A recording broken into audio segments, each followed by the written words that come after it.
BPSC maker के इस नए एपिसोड में आप सभी का स्वागत है। आज के इस वीडियो में 23 से 25 सितंबर 2022 से संबंधित बिहार करंट अफेयर्स और साथ ही राष्ट्रीय और अंतर्राष्ट्रीय घटनाओं से करंट अफेयर्स के जितने भी प्रश्न बनेंगे संबंधित सारी जानकारी आपको विस्तार पूर्वक दिया जाएगा।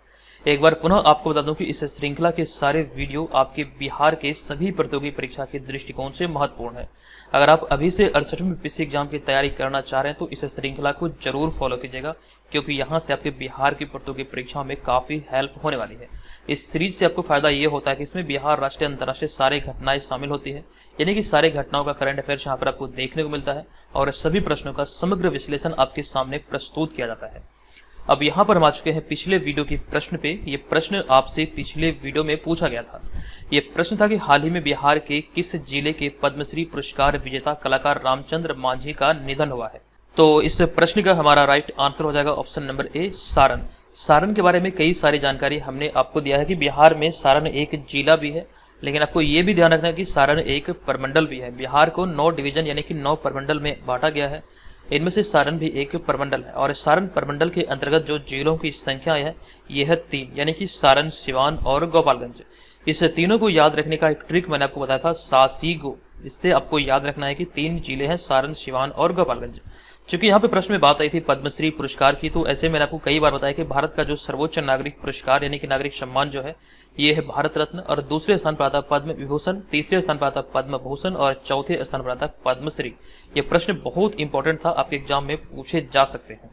अब यहाँ पर हम आगे बढ़ेंगे और आपको जानकारी दे दूं कि हमारे जितने भी स्टडी मटेरियल और नोट्स वगैरह होते हैं सभी आपको बीपीएससी मेकर ऐप पर मिल जाएगा। चाहे वो करंट अफेयर्स की श्रृंखला हो या फिर हमारे जितने भी लेटेस्ट लॉन्च मटेरियल होते हैं वो सभी के सभी आपको बीपीएससी मेकर ऐप पर मिल जाएगा। एप्लीकेशन को आप प्ले स्टोर से डाउनलोड कर सकते हैं और साथ ही साथ इस वीडियो के डिस्क्रिप्शन में उसका लिंक है, आप चाहें तो वहां से भी इसे डाउनलोड कर सकते हैं। अब यहाँ पर हम चलेंगे आज के इस वीडियो के पहले प्रश्न की ओर। यहाँ पर कुछ डिटेल जानकारी 68वीं बीपीएससी के बारे में लिखा गया है। तो 68वीं के बारे में जितने छात्र अभी से सोच रहे हैं एग्जाम की तैयारी स्टार्ट करने के बारे में, क्योंकि एक अभी सुनहरा अवसर है। आयोग के द्वारा ये दिशा निर्देश भी दिया गया था कि अक्टूबर 2022 में इसकी नोटिफिकेशन आने की प्रबल संभावना है। तो ऐसे में सारी बातों को ध्यान में रखिए और कंप्लीट जो जानकारी है इस वीडियो के अंत में आपको दिया जाएगा, कैसे आपको इसे ज्वाइन करना है, क्या क्या चीजें आपको इसमें मिलने वाली है। ठीक है, तो वीडियो के साथ आप लोग बने रहिएगा। पहले यहाँ पर हम चलते हैं आज के इस वीडियो के पहले प्रश्न पे। तो आज के इस वीडियो का हमारा पहला सबसे महत्वपूर्ण प्रश्न है कि हाल ही में 23 सितंबर को यानी कि 23 सितंबर 2022 को रामधारी सिंह दिनकर की 114वीं जयंती मनाई गई है और प्रश्न पूछा गया कि बताएं कि निम्नलिखित में से किस स्थान पर उनका जन्म हुआ था। यहाँ पर आपको ध्यान रखना, इस वर्ष 2022 में 23 सितंबर को उनकी 114वीं जयंती मनाई गई है और इनके जन्म की बात करें तो इनका जन्म हुआ था सिमरिया बेगूसराय में, जो कि आपको ऑप्शन नंबर ए यहाँ पर ध्यान रखना है। सिमरिया बेगूसराय इस प्रश्न का राइट आंसर है। कंप्लीट जानकारी यहाँ पर हमने आपके साथ साझा किया है। हमारा पहला पॉइंट है कि प्रत्येक वर्ष 23 सितंबर को हिंदी साहित्य के लेखक राष्ट्रकवि रामधारी सिंह दिनकर की जयंती मनाई जाती है। उनकी इस वर्ष जो जयंती मनाई गई है आपको ध्यान रखना है 114वीं जयंती थी। हमारा अगला पॉइंट है दिनकर उनका उपनाम था। हालांकि उनके वास्तविक नाम की बात करें तो उनका वास्तविक नाम था रामधारी सिंह, दिनकर उनका उपनाम था। अब यहाँ पर हमारा अगला पॉइंट उनकी प्रमुख रचनाओं से संबंधित है, क्योंकि कई बार यहाँ से आपके एग्जाम में प्रश्न बने हैं। ये जो सारी रचनाओं का नाम यहाँ पर हमने ऐड किया है ये सभी इंपॉर्टेंट है, यहीं से आपके एग्जाम में प्रश्न बनते हैं, जिनमें कि कुरुक्षेत्र, रश्मिरथी, उर्वशी, होंकार, संस्कृति के 4 अध्याय, परशुराम की प्रतीक्षा और हाहाकार, ये सभी इनकी प्रमुख रचनाएं हैं जो कि आपको याद रखना है। और इन सब के अतिरिक्त एक पॉइंट ये भी है प्रमुख पुरस्कार के बारे में। इन्हें जो भारत सरकार द्वारा या फिर विभिन्न संस्थाओं द्वारा जो पुरस्कार दिया गया है इनमें से आपको याद रखना है कि पद्म भूषण जो कि भारत का तीसरा सर्वोच्च नागरिक सम्मान है, 1959 में ये सम्मानित किए गए थे पद्म भूषण से। जबकि हम अगले पॉइंट की बात करें साहित्य अकादमी पुरस्कार की तो 1959 यानी कि इसी वर्ष साहित्य अकादमी पुरस्कार से भी इन्हें सम्मानित किया गया था। और भारतीय ज्ञानपीठ पुरस्कार की बात है तो ज्ञानपीठ पुरस्कार से 1972 में इन्हें सम्मानित किया गया था। ये सारे पॉइंट इंपॉर्टेंट है, यहाँ से आप एग्जाम में प्रश्न बन सकते हैं। इन सब के अतिरिक्त हमने कुछ विस्तार से आपको सारी बातें बताने का प्रयास किया है। आप यहाँ पर इस विषयों को एक एक करके देखने वाले हैं। तो हमारा यहाँ पर पहला पॉइंट होगा राष्ट्रकवि रामधारी सिंह दिनकर का जन्म 23 सितंबर 1908 को बिहार के बेगूसराय जिले के सिमरिया गांव में हुआ था। दूसरा पॉइंट है कि वे पटना विश्वविद्यालय के छात्र थे। तीसरा पॉइंट है कि पढ़ाई पूरी होने के बाद उन्होंने कुछ दिन तक अध्यापन का काम किया। फिर 1934 से 1947 तक बिहार सरकार में सब रजिस्ट्रार और प्रचार विभाग के उपनिदेशक पद पर भी कार्य किए थे। अगला पॉइंट है कि वे मुजफ्फरपुर के एलएस कॉलेज में हिंदी के विभागाध्यक्ष भी रहे थे। और इस साथ साथ आपको ये ध्यान रखना है कि भागलपुर विश्वविद्यालय के उपकुलपति के पद पर भी उन्होंने कार्य किया था। नेक्स्ट पॉइंट है कि रामधारी सिंह दिनकर 1959 में साहित्य अकादमी पुरस्कार, 1959 में ही पद्म भूषण पुरस्कार जो कि तीसरा सर्वोच्च नागरिक सम्मान है, और 1972 में ज्ञानपीठ पुरस्कार से अलंकृत किए गए थे। नेक्स्ट पॉइंट है कि उनकी किताब संस्कृति के 4 अध्याय के लिए साहित्य अकादमी पुरस्कार उन्हें दिया गया था। अगला पॉइंट है कि इसके साथ ही उर्वशी के लिए भी उन्हें भारतीय ज्ञानपीठ पुरस्कार प्रदान किया गया था, जो कि यहाँ पर इस पॉइंट में हमने डिटेल जानकारी आपके साथ साझा किया है।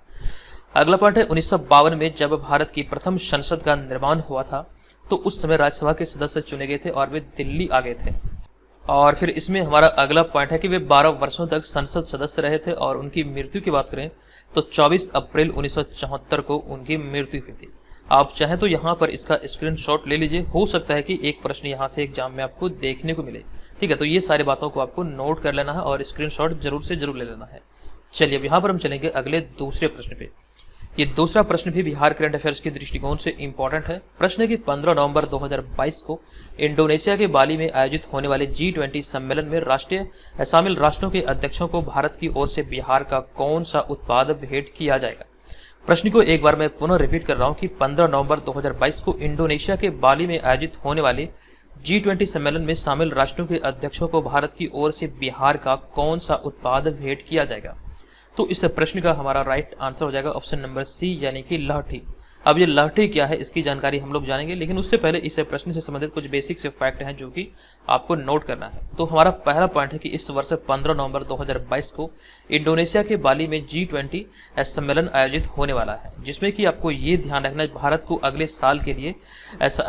साल के सम्मेलन की अध्यक्षता के लिए जिम्मेवारी भी सौंपी जाएगी। इस पॉइंट को आपको ध्यान रखना बहुत इंपॉर्टेंट है, यहीं पर यह जिम्मेदारी भारत को सौंपी जाएगी अगले साल होने वाले सम्मेलन की। अब यहाँ पर हमारा अगला पॉइंट है कि इस G20 सम्मेलन में शामिल राष्ट्र अध्यक्षों को भारत की ओर से बिहार के मुजफ्फरपुर जिले की पहचान लाठी भेंट की जाएगी। अब इस लाठी के बारे में हम लोग जानेंगे, लाठी क्या है इसके बारे में यहाँ पर आपको जानना चाहिए। तो हमारा अगला पॉइंट है केंद्र सरकार की 1 डिस्ट्रिक्ट 1 प्रोडक्ट योजना में मुजफ्फरपुर की लाठी शामिल है। आपको ध्यान रखना है 1 डिस्ट्रिक्ट 1 प्रोडक्ट यानी कि एक जिला एक उत्पाद योजना के अंतर्गत मुजफ्फरपुर की लाठी भी शामिल है। और लाठी की बात करें तो लाठी के बारे में यहाँ पर हमने अगले पॉइंट को लिखा कि लाठी बिहार में बनने वाली लाह की चूड़ियों का स्थानीय नाम है, जो कि विवाहिता महिलाएं हमेशा पहनी रखती है। जो हाथ में चूड़ियां पहनी जाती है उन्हीं में से लाह की चूड़ियां हैं एक प्रकार के, जो कि स्थानीय नाम पर इन्हें लाठी के नाम से जाना जाता है, जो कि विवाहिता महिलाओं द्वारा इसका कह सकते हैं पहनावा किया जाता है, तो हमेशा पहनी रहती है। आई होप कि आप यहाँ पर लाठी के बारे में समझ चुके हैं। तो इतनी सारी बातों को यहाँ से इस प्रश्न से संबंधित नोट करेंगे। चलेंगे हम यहाँ पर अगले तीसरे प्रश्न पे। ये तीसरा प्रश्न है कि सितंबर 2022 में पांग लहाबसोल महोत्सव किस राज्य में मनाया गया है। ये महोत्सव वाले जो भी प्रश्न होते हैं सभी के सभी इंपॉर्टेंट होते हैं। जो भी मीडिया में न्यूज़पेपर में निकलकर सामने आता है उसे आप लोग बिल्कुल भी इग्नोर नहीं करेंगे। महोत्सव वाले प्रश्न लगभग एक प्रश्न आपके कॉमन रूप से सभी प्रतियोगी परीक्षा में पूछे जाते हैं। तो पांग लहाबसोल महोत्सव की हम बात करें तो इसका जो राइट आंसर होगा ये संबंधित है सिक्किम से। तो ऐसे में ऑप्शन नंबर सी यहाँ पर इस प्रश्न का राइट आंसर हो जाएगा। आपको यहाँ पर जानकारी दे दूं कि पांग लहाबसोल महोत्सव सिक्किम में मनाया जाता है, जो कि आपको ये ध्यान रखना है कि इस दौरान सिक्किम की रक्षा के लिए पांग लहाबसोल में पर्वत देवता का आह्वान किया जाता है और उनकी प्रार्थना की जाती है। साथ ही साथ यहाँ पर अगले पॉइंट में हमने कुछ और भी महोत्सव की चर्चा किया है, जो कि सिक्किम में मनाए जाने वाले प्रमुख त्योहार व महोत्सव की ये सूची है, जिसमें कि आपको ध्यान रखना है कि लोसांगो नहीं बल्कि लोसुंग महोत्सव ये सिक्किम में मनाया जाता है। और साथ ही साथ लोसार महोत्सव, अगला है भोमचू महोत्सव, अगला है सागा दाव महोत्सव। तो ये सारे कुछ प्रमुख त्योहार व महोत्सव है जो कि सिक्किम में बड़ी धूमधाम से मनाया जाता है। सभी को यहाँ से आपको ध्यान रखना है। अगला चौथा प्रश्न है कि दौलताबाद किला हाल ही में खबरों में है, बताएं कि यह किस राज्य से संबंधित है। दौलताबाद किला जो आप यहाँ पर इस इमेज में देख रहे हैं इसके बारे में प्रश्न पूछा गया, अभी हाल ही में बहुत ज्यादा खबरों में है। प्रश्न पूछा गया कि बताएं कि यह किस राज्य से संबंधित है। तो दौलताबाद किला की बात करें तो ये महाराष्ट्र से संबंधित है। तो ऐसे में ऑप्शन नंबर सी यहाँ पर इस प्रश्न का राइट आंसर हो जाएगा। हमारा पहला पॉइंट है कि हाल ही में महाराष्ट्र पर्यटन मंत्रालय ने दौलताबाद किले का नाम बदलकर देवगिरी करने का फैसला किया है। इस किले का नाम बदल करके जो बदलाव किया गया है या फिर घोषणा की गई है, ये फैसला भी हाल ही में महाराष्ट्र पर्यटन मंत्रालय द्वारा किया गया कि दौलताबाद किले का नाम बदलकर ये देवगिरी किला किया जाएगा। और इसी में अगला पॉइंट है कि यह किला महाराष्ट्र में औरंगाबाद शहर के पास स्थित है। चूंकि यहाँ पर बात हुई है औरंगाबाद की, तो ऐसे में एक पॉइंट हमने कई बार आपको रिकॉल कराया है, ये प्रश्न आपके शायद एग्जाम में पूछे भी गए हैं। महाराष्ट्र जो एक कह सकते हैं राज्य का नाम है, तो महाराष्ट्र में भी औरंगाबाद नाम का एक शहर है। जबकि हम बात करें बिहार की, तो बिहार में भी औरंगाबाद नाम का एक स्थान है, एक जिला है। ठीक है, तो इस प्रकार से चीज़ों को यहाँ से आपको ध्यान रखना है कि भारत में औरंगाबाद नाम का 2 स्थान है। प्रश्न एग्जाम में पूछे जा सकते हैं कि भारत में औरंगाबाद नाम का कितना स्थान है, तो आप इस प्रकार से याद रखेंगे 2 स्थान है, एक तो है महाराष्ट्र में और दूसरा बिहार में है। ठीक है, आई होप कि आप यहाँ पर कंफ्यूज नहीं करेंगे। हम चलते हैं अगले पॉइंट पे। हमारा अगला पॉइंट है, यह किला भारत का राष्ट्रीय विरासत स्मारक है जिसका रखरखाव भारतीय पुरातत्व सर्वेक्षण द्वारा किया जाता है। अब बात है भारतीय पुरातत्व सर्वेक्षण की, तो इसका स्थापना कब हुआ था, ये बातें भी हम लोग यहाँ पर जानते हैं। इसकी स्थापना की बात करें तो 1861 में इसकी स्थापना भी थी और इसका स्थापना किया गया था अलेक्जेंडर कनिंघम के द्वारा। भारतीय पुरातत्व सर्वेक्षण का कह सकते हैं एक प्रकार से पिता के तौर पर अलेक्जेंडर कनिंघम को माना जाता है। ये यहाँ से नोट कर लीजिएगा, दोनों पॉइंट अपने आप में महत्वपूर्ण है। हम यहाँ पर अगले पॉइंट की बात करें तो इससे पहले महाराष्ट्र के जो पूर्व मुख्यमंत्री थे उद्धव ठाकरे, तो इन्होंने औरंगाबाद का नाम बदलकर संभाजी नगर कर दिया था। ये जानकारी हमने आपको विस्तार पूर्वक दिया है। औरंगाबाद का नाम बदलकर संभाजी नगर किया गया था पूर्व मुख्यमंत्री उद्धव ठाकरे के द्वारा। ये सारी बातें इंपॉर्टेंट है। चलेंगे हम यहाँ पर अगले 5वें प्रश्न पे। ये 5वां प्रश्न है कि हाल ही की घोषणा के अनुसार भारत की सबसे लंबी नदी क्रूज सेवा निम्नलिखित में से किन 2 शहरों के बीच शुरू होगी। ये घोषणा अभी हाल ही में हुई है। नदी क्रूज सेवा की बात करें तो ये भारत की सबसे लंबी नदी क्रूज सेवा होगी, जो कि वाराणसी उत्तर प्रदेश से बोगीबिल असम के बीच शुरू किया जाएगा। ये घोषणा अभी हाल ही में हुई है। तो ऐसे में ऑप्शन नंबर ए यहाँ पर इस प्रश्न का हमारा राइट आंसर हो जाएगा। संबंधित सारे पॉइंट यहाँ पर आपको ध्यान रखना है। हमारा पहला पॉइंट है कि हाल ही में केंद्रीय बंदरगाह, जहाजरानी और जलमार्ग मंत्री सर्बानंद सोनोवाल ने असम के डिब्रूगढ़ के पास बोगीबिल क्षेत्र के विकास के लिए कई परियोजनाओं का शुभारंभ किया है। और इसी दौरान आपको यहाँ पर याद रखना है कि यहीं पर उन्होंने उत्तर प्रदेश के वाराणसी और असम के बोगीबिल के बीच देश की सबसे लंबी नदी क्रूज सेवा की शुरुआत की घोषणा की, जिसकी शुरुआत जो होगी ये 2023 में की जाएगी। ये घोषणा अभी हाल ही में केंद्रीय बंदरगाह, जहाजरानी और जलमार्ग मंत्री सर्बानंद सोनोवाल द्वारा किया गया। ये सारी बातें यहाँ से नोट करेंगे। हमारा अगला पॉइंट है, यह गंगा इंडो बांग्लादेश से प्रोटोकॉल रूट और ब्रह्मपुत्र के माध्यम से 4000 किलोमीटर से अधिक की दूरी तय करेगा। जिस लिहाज से अगर देखा जाए तो आपको यहाँ से ये ध्यान रखना, ये भारत की सबसे लंबी नदी क्रूज सेवा होने वाली है। नेक्स्ट पॉइंट यहाँ पर हमारा सर्बानंद सोनोवाल से संबंधित है। सर्बानंद सोनोवाल असम के 14वें मुख्यमंत्री बने थे। इनके बारे में एक पॉइंट ये भी आप याद रखेंगे कि वे असम में भारतीय जनता पार्टी के पहले मुख्यमंत्री बने थे।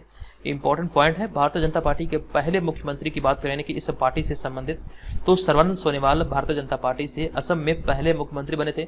हालांकि असम के मुख्यमंत्री के दृष्टिकोण से देखें तो उनका 14वां स्थान था, यानी कि 14वें मुख्यमंत्री वे बने थे। चलेंगे अब यहाँ पर अगले 6ठे प्रश्न पे। ये 6ठा प्रश्न है कि जन शिकायतों के समाधान के लिए किस राज्य सरकार ने सीएम द हैसी वेब पोर्टल लॉन्च किया है। तो सीएम द हैसी वेब पोर्टल अभी हाल ही में लॉन्च किया गया है मणिपुर सरकार के द्वारा। ऑप्शन नंबर सी यहाँ पर इस प्रश्न का राइट आंसर हो जाएगा। आपको जानकारी दे दूं कि आम जनता से शिकायतें प्राप्त करने के लिए सीएम द हैसी वेब पोर्टल का शुभारंभ हाल ही में मणिपुर के मुख्यमंत्री एन बीरेन सिंह के द्वारा किया गया। ये संबंधित है सीएम द पोर्टल मणिपुर से। हमारा अगला पॉइंट है कि आम जनता इस पोर्टल के माध्यम से अपनी शिकायत दर्ज कर सकते हैं और साथ ही साथ अपनी शिकायतों की स्थिति भी देख सकते हैं, यानी कि रियल टाइम मॉनिटरिंग भी इसका हो सकेगा। अब यहाँ पे मणिपुर की बात है तो मणिपुर के बारे में हमने कुछ पॉइंट आपके साथ साझा किया है। जैसे कि हमारा पहला पॉइंट है कि मणिपुर भारत का पूर्वोत्तर राज्य व भारत का 23वां राज्य है और इसकी राजधानी है इम्फाल। नेक्स्ट पॉइंट यहाँ पर हमने ये लिखा है, अपनी प्राकृतिक सुंदरता के कारण मणिपुर को भारत का आभूषण और साथ ही साथ पूरब का स्विट्जरलैंड भी कहा जाता है। चूंकि मणिपुर की बात है तो मणिपुर के बारे में कुछ समय पहले हमने आपको जानकारी दिया था कि मणिपुर में ही जो कांग्रेस नहीं बल्कि जदयू जो पार्टी है, जो नीतीश कुमार की जदयू पार्टी है, जदयू को यहाँ पर मणिपुर में राज्य पार्टी का दर्जा मिला था। ये जानकारी हमने आपको हाल ही में कुछ समय पहले दिया था। रेगुलर बेसिस पर आपने अगर हमारे वीडियो को फॉलो किया है तो निस्संदेह आपको ये सारी बातें याद होगी और चीज़ों को बेहतर तरीके से याद रख रहे होंगे। देखिए अभी तक जो एग्जाम के लिए आपको मटेरियल प्रोवाइड किए गए, जो खास करके 67 बीपीएससी की बात करें तो अब ये आपका रिवीजन का समय है। आप लोग लोग रिवाइज कीजिए हमारे नोट से, ये कहीं ना कहीं आपको बहुत हेल्प करने वाला है। जो भी एग्जाम में प्रश्न बनेंगे करंट अफेयर्स के, उसमें से सारा का सारा प्रश्न जो होगा वो आपको यहीं से देखने को मिलेगा। अभी हाल ही में जो बीपीएससी ऑडिटर वाला एग्जाम हुआ था, जो एग्जाम बीपीएससी का जो आयोजित हुआ था 8 मई को, जो कैंसिल हुआ, ये दोनों एग्जाम में हमारे सारे करंट अफेयर से पूछे गए हैं। इसकी कंप्लीट जो प्रूफ है वो हमने आपको दिया था। आप यहाँ पर ऊपर आई बटन पर क्लिक करके इस प्रूफ को भी देख सकते हैं। आपको वहाँ पर विथ स्क्रीनशॉट मैंने बताया है कि कहाँ से कौन सा प्रश्न संख्या किस दिन का था प्रश्न जो आपके एग्जाम में पूछे गए। सारा का सारा प्रश्न हमारे मटेरियल से आपको वहाँ पर देखने को मिलेगा। तो इस प्रूफ को आप लोग जरूर देखिएगा। एक बार से आपका कॉन्फिडेंस बिल्ड होगा कि जिस प्रकार से यहाँ पर बीपीएससी मेकर के माध्यम से आप तैयारी कर रहे हैं तो क्या ये एग्जाम में पूछे जाएंगे या फिर नहीं। तो यहाँ से आप लोग इस वीडियो को देख के एक प्रकार से अंदाजा ले सकते हैं। चलिए अब यहाँ पर हम चलेंगे अगले 7वें प्रश्न पे। ये हमारा 7वां प्रश्न है कि हाल ही में स्केल ऐप, इसका पूरा नाम है skill certification assessment for leather employees, किनके द्वारा लॉन्च किया गया। तो स्किल ऐप की बात करें तो ये अभी हाल ही में लॉन्च किया गया है शिक्षा मंत्री धर्मेंद्र प्रधान के द्वारा। तो ऑप्शन नंबर सी यहाँ पर इस प्रश्न का राइट आंसर हो जाएगा। आपको यहाँ पर जानकारी दे दूं कि केंद्रीय शिक्षा मंत्री धर्मेंद्र प्रधान ने केंद्रीय चमड़ा अनुसंधान संस्थान चेन्नई में स्केल यानी कि SCAL, इसका पूरा नाम एक बार मैं पुनः आपको बता दूं कि skill certification assessment for leather employees app launch किया है। आपको ध्यान रखना केंद्रीय शिक्षा मंत्री हैं धर्मेंद्र प्रधान, इनके द्वारा भी हाल ही में इसे लॉन्च किया गया है। इसमें हमारा अगला पॉइंट है scale app leather skill sector council द्वारा विकसित चमड़ा उद्योग के कौशल, विद्या, मूल्यांकन और रोजगार की जरूरतों के लिए एक वन स्टॉप समाधान होगा। इन्हीं के लिए अभी हाल ही में इसको लॉन्च किया गया है। अब यहाँ पर बात है शिक्षा मंत्री धर्मेंद्र प्रधान की। तो धर्मेंद्र प्रधान के बारे में एक जानकारी हमने कुछ समय पहले आपको दिया था कि हाल ही में धर्मेंद्र प्रधान ने प्रोफेसर आलोक चक्रवाल द्वारा लिखित पुस्तक बिरसा मुंडा जनजाति नायक का विमोचन किया गया था। इस पुस्तक के लेखक कौन है, आपको ध्यान रखना आलोक चक्रवाल है, और इस पुस्तक का विमोचन अभी हाल ही में धर्मेंद्र प्रधान के द्वारा किया गया था। साथ ही साथ एक पॉइंट ये भी है कि धर्मेंद्र प्रधान से पूर्व डॉक्टर रमेश पोखरियाल निशंक केंद्रीय शिक्षा मंत्री थे। तो ये भी बात यहाँ से नोट करने लायक है। तो अगला प्रश्न है कि कैंसर रोगियों के कल्याण के लिए प्रत्येक वर्ष रोज डे किस तिथि को मनाया जाता है। इंपॉर्टेंट प्रश्न है। कैंसर रोगियों के कल्याण के लिए प्रत्येक वर्ष रोज डे 22 सितंबर को मनाया जाता है। तो ऐसे में ऑप्शन नंबर बी यहाँ पर इस प्रश्न का हमारा राइट आंसर हो जाएगा। आपको यहाँ पर जानकारी दे दूं कि वर्ल्ड रोज डे अर्थात विश्व गुलाब दिवस हर वर्ष 22 सितंबर को कैंसर रोगियों के कल्याण के लिए मनाया जाता है। और यहाँ पर आपको ये ध्यान रखना कि इस दिन कैंसर प्रभावित लोगों को गुलाब का फूल देकर उनके जीवन में खुशी और आशा जगाने का काम किया जाता है। जिस दृष्टिकोण को ध्यान में रखते हुए प्रत्येक वर्ष 22 सितंबर को ये दिवस मनाया जाता है। अब यहाँ पर आपके मन में ये सवाल उठ रहा होगा कि 22 सितंबर का ही दिन क्यों चुना गया इस दिवस के लिए। तो ऐसे में इसी बार हमने अगला पॉइंट लिखा कि यह दिवस कनाडा की मेलिंडा रोज की याद में मनाया जाता है, क्योंकि ये एक ऐसी लड़की थी, एक ऐसी महिला थी, लड़की बोल सकते हैं बेसिकली, केवल 12 साल की उम्र में ब्लड कैंसर इन्हें हो गया था। तो इस वजह से इन्हीं की याद में, मेलिंडा रोज की याद में प्रत्येक वर्ष ये 22 सितंबर को ये वर्ल्ड रोज डे मनाया जाता है। अब यहाँ पर हमारा अगला पॉइंट है, जबकि हम बात करें कैंसर दिवस की, हालांकि यहाँ पे कैंसर की चर्चा हुई थी कैंसर रोगियों के कल्याण के लिए। तो ऐसे में बात आपको ध्यान रखना है, कैंसर दिवस की बात किया जाए तो 4 फरवरी को प्रत्येक वर्ष कैंसर दिवस मनाया जाता है। ये सारी बातों को यहाँ से आपको नोट करना है। नेक्स्ट हम आ चुके हैं यहाँ पर 9वें प्रश्न पे। प्रश्न है कि निम्नलिखित में से किस देश ने हाल ही में अपने राजधानी का नाम बदल दिया है। तो ऐसे में इस प्रश्न का हमारा राइट आंसर है ऑप्शन नंबर सी, यानी कि कजाकिस्तान ने अभी हाल ही में अपनी राजधानी का नाम में परिवर्तन किया है। तो हमारा पहला पॉइंट यहाँ पर हो जाएगा कि कजाकिस्तान अपनी राजधानी नूर सुल्तान का नाम बदल दिया है। ऐसे में जो नई राजधानी का जो नाम होगा, नूर सुल्तान का जो नाम होगा, नूर सुल्तान के नाम पर अब उसके पुराने नाम अस्ताना के नाम से उन्हें जाना जाएगा। हालांकि बात करें हम यहाँ पर उज्बेकिस्तान की, तो उज्बेकिस्तान ने बहुत बार अपनी राजधानी का नाम में परिवर्तन किया है। हालांकि अभी भी नूर सुल्तान का जो नाम परिवर्तन करके अस्ताना किया गया है। ये अस्ताना पहले भी राजधानी हुआ करता है, कि जो राजधानी थी नूर सुल्तान, उसका नाम पहले अस्ताना ही था, लेकिन बाद में पुनः से इसे कर सकते हैं परिवर्तित करके इसे अस्ताना किया गया है। इसी चीज को हमने यहाँ पर आगे के कुछ पॉइंट में आपके साथ साझा किया है। पॉइंट हमने लिखा कि हालांकि कई बार पहले भी नाम में परिवर्तन हुआ है। 1991 में कजाकिस्तान जब सोवियत संघ से आजाद हुआ था तो उस समय इसकी राजधानी थी अलमाती शहर, यानी कि इसी का नाम था अलमाती शहर। बाद में आपको ध्यान रखना कि पुनः सरकार ने 1997 में अस्ताना को देश की नई राजधानी बना दिया और फिर कुछ समय बाद इसका नाम नूर सुल्तान कर दिया था। नाम में सिर्फ परिवर्तन हुआ, शहर वही है, नाम में ही सिर्फ परिवर्तन किया गया है। तो ये सारी बातें यहाँ से आपको ध्यान रखना है। नेक्स्ट होगा यहाँ पर हमारा अगला 10वां प्रश्न। ये प्रश्न बहुत बहुत इंपॉर्टेंट है, बहुत ज़्यादा मीडिया में है, आपको यहाँ से ध्यान रखना है। प्रश्न की चीन द्वारा तैयार दुनिया की पहली क्लोन जंगली आर्कटिक भेड़िया का नाम क्या है। इस भेड़िया को आप यहाँ पर देख सकते हैं, ये क्लोन भेड़िया है जो कि चीन के द्वारा विकसित किया गया है और इस भेड़िए का नाम है माया। ऑप्शन नंबर बी यहाँ पर इस प्रश्न का राइट आंसर हो जाएगा। इसके बारे में आपको यहाँ पर जानकारी दे दूं कि हाल ही में दुनिया में विलुप्त होने के कगार पर पहुंच चुके आर्कटिक भेड़िया को बचाए रखने की कोशिश में बड़ी कामयाबी हासिल हुई है और दरअसल चीन ने क्लोनिंग के जरिए एक नया भेड़िया तैयार किया है जिसका नाम माया रखा गया है। ये चीज यहाँ से आपको ध्यान रखना है। अब जब विकल्प पे आप नजर डालेंगे तो ऐसे में ऑप्शन नंबर ए में हमने लिखा है लाइका। लाइका एक कुतिया का नाम है जो कि चांद पर पहली बार किसी जानवर या फिर पहली बार कुतिया को जो लाया गया था, ये इनका नाम था लाइका। ये यहाँ से आप लोग ध्यान रखेंगे। और हेलिना की बात करें तो ये एक उपग्रह है, आपको कमेंट करके बताना ये किस देश का उपग्रह है। जबकि हम मगावा की बात करें तो ये अफ्रीकी नस्ल का एक मगावा है जो कि 2021 में बहुत ज़्यादा खबरों में था। ये किस वजह से खबरों में था, कंप्लीट जानकारी हमने आपको विस्तार पूर्वक दे दिया है। हम यहाँ पर स्किप कर रहे हैं, चलते हैं अगले 11वें प्रश्न पे।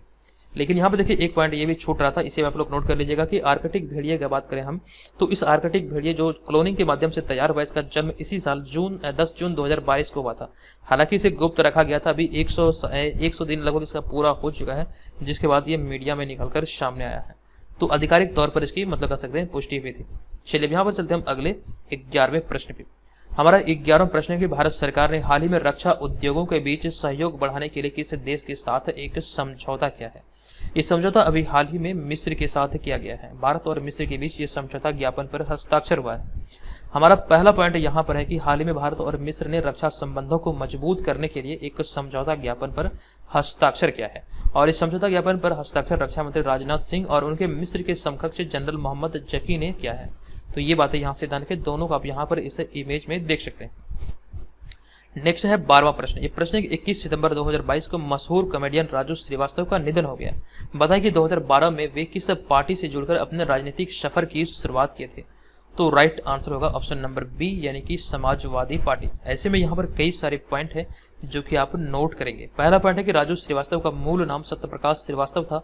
उनका जन्म 25 सितंबर नहीं बल्कि 25 दिसंबर 1963 को कानपुर उत्तर प्रदेश में हुआ था।